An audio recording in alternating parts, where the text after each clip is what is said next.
We're here at the Black Stallion Defense Firing Range. Eto na naman tayo.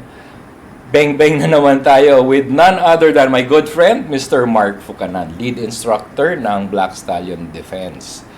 So Sir Mark, kwento kayo. Tell us about Black Stallion Defense and what does this wonderful facility offer? Yeah. Well, as you all know, this is formerly a Jetro shooting range. It's an indoor shooting range. Then we acquired it from them and transformed it into a tactical shooting range. So meaning, setup ng ating range is it's a hot range, no? This is you can carry while loaded. You can do tactical maneuvers here, tactical movements, more advanced type of an indoor range rather than the usual na nakikita rin. We offer also classes, tactical firearm courses, practical pistol courses, low light and shotgun operator certifications. Also, we provide yung tinatawag namin na home defense, street smart, and then also home defense. After the classes inside this range, we provide classes outside sa loob ng bahay ninyo. So, ang tinitraining naman dun is not the shooter, but yung family members ninyo, how to be aware when something happens.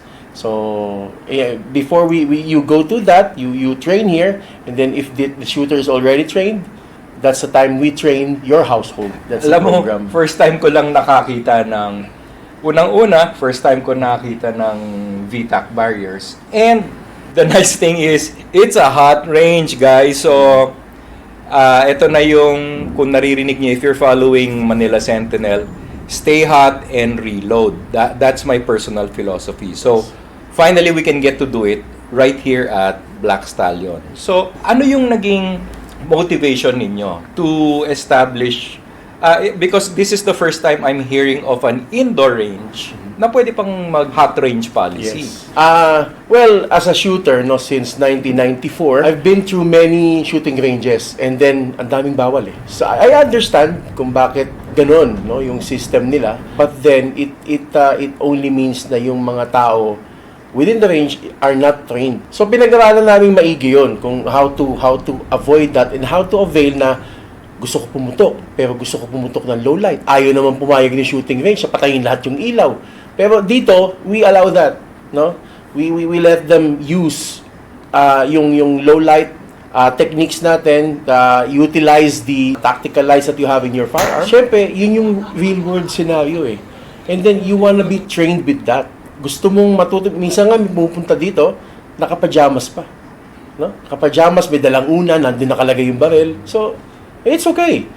Kasi we train what's really happening in the real world. Also, before we let them shoot, hindi namin sila basta pinapuputok eh.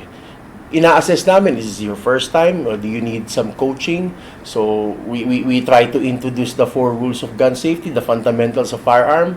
So, inaalam namin yung sight picture, sight alignment nila, proper stance, breathing, follow through, coil mechanics. So, that's what we do.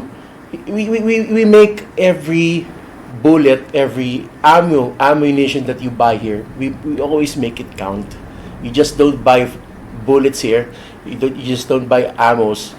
We train you with that.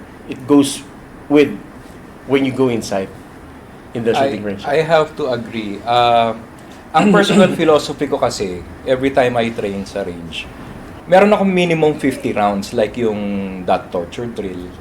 Na at least lahat ng fundamentals ko napapractice ko na in one session, yes. Assuming that I don't have enough time and resources.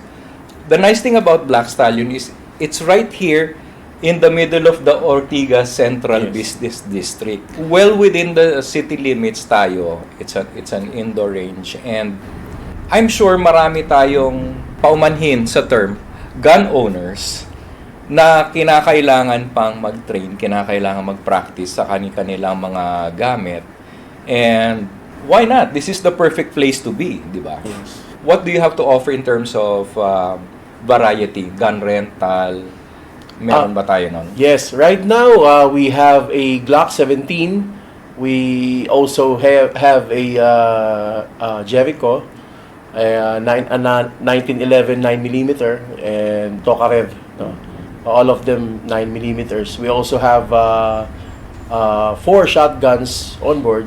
So for now, ito muna yung nagagamit natin. We also have an AR-9 coming. No? Wow. We Nice, have nice, a carbine. So also in 9mm. If you're not into bringing your firearm outside your home, and kung same model din naman, you can train it here. You can rent these firearms very similar to your firearm, or if it's not, we can also train you kahit na yung firearm ninyo nasa bahay ninyo, and then iba naman yung firearm dito. We also let you know what's the difference of this firearm with this one. And then what do you need to know about these things, the model of your firearm against the firearm that you are shooting right now. So yun, very flexible naman kami sa mga ganyang bagay. Yun ang maganda. And speaking about flexibility, Mark, pakilala mo naman kami dito sa props natin. Yes, this is the VTAC barrier, no? I believe we are the first indoor range to introduce this. I've been using this in Philippine National Police Academy, you know. We are teaching marksmanship 5 and 6, and included the barrier shooting.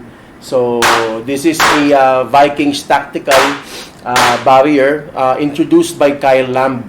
No, he is one of the proponents of the 511, and he gave us training with regards to the proper dimension of this barrier and how to shoot it, and also show them kung paano yung tamang maneuver So, dito. again, consider this. Black Stallion Defense is an indoor range. At the same time, you have barriers. And ito yung sinasabi ko ang personal advocacy ko kasi is when you go to the range, hindi lang kayo nagbubutas ng papel. You have to learn to move. You have to learn familiarization of your firearm. And the best way to do that really is to do some dynamic shooting. And this VTAC barrier is one of the tools available to you at Black Stallion Defense. Hindi lang kayo magbubutas ng papel. Sabi ko nga, printer. Diba? Hindi kayo printer.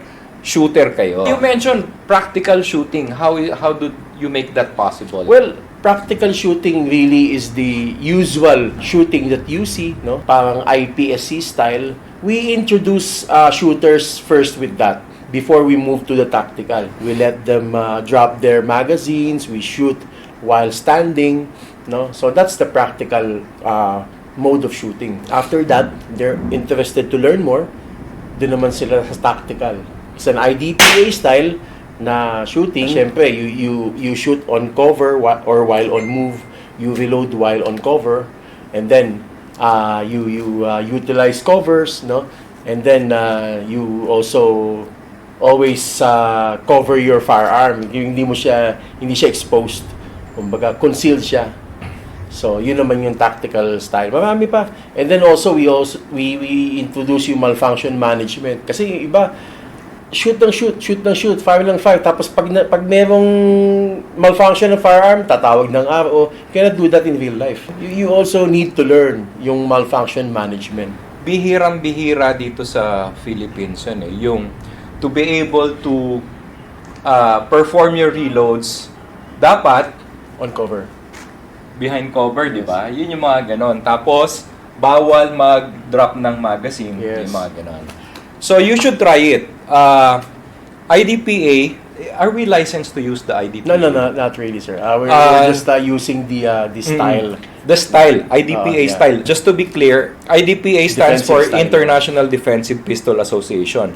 But we are not licensed to use it just yet in the Yes. Philippines. But in defensive shooting kasi, bawal mag-drop ng magazine and bawal mag-reload na wala kayo behind cover. But again, as we go along, hindi lang ito ang episode natin with Black Stallion Defense. Ituturo namin lahat through Sir Mark yung iba't ibang style, iba't ibang shooting disciplines within this. Let's go for a break muna. When we come back, meron tayong another gun review. So, stay tuned.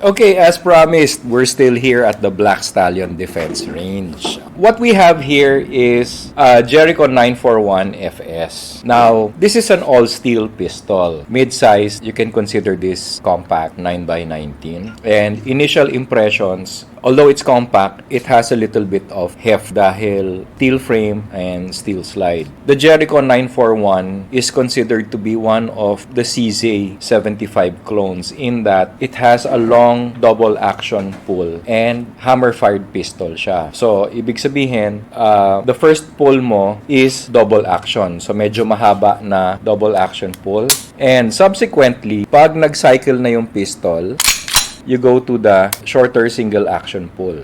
The magazine holds 16 rounds plus 1 in the chamber. It has carry style 3-dot sight system. Now, the barrel itself is stainless. It feels comfortable in the hand. Now, you have the option of a 2-position Picatinny rail. Manually, you have to rest the hammer for a double action first shot. So, medyo tricky kung tutuusin. But, it's not hard to do. Kailangan lang praktisado kayo sa pagbaba ng hammer na assisted. In my opinion, you can chamber around and lower the hammer down. And if you need to deploy the weapon, all you really need to do is, yun ang kagandahan ng double action first shot. To my mind, it's one of the safest pistols to carry if you're that kind of person who's confident enough to carry in condition 1, meaning with a round in the chamber. The double action trigger is long, but smooth. Medyo mabigat. And the single action, eto medyo light. Personally, it's a little too light for my own taste. Now, if you're going for accuracy, maganda yung light trigger. But it needs a lot of training to be able to handle a really short single action trigger like that. But overall, I like the balance, I like the weight, and as you can see, full grip siya. I can put all my fingers so I can get a really full and firm grip on the pistol. Parkerized finish, very nice, very tactical. You have a set of polymer grips. Serrations on the back strap, you have serrations on the front strap. Serrated top of the slide. That would aid you in minimizing glare when you're acquiring your sights. I like it. I really like it. Since I'm a big fan of double action, single action pistols, all steel, wag na natin pag-usapan yung accuracy when doing a review like this, because unless you put this on a ransom rest and you standardize all your ammunition, medyo mahirap sabihin if a pistol is accurate or not. The accuracy always depends on the shooter himself. So I would say that the pistol is more accurate than the shooter. And there you have it.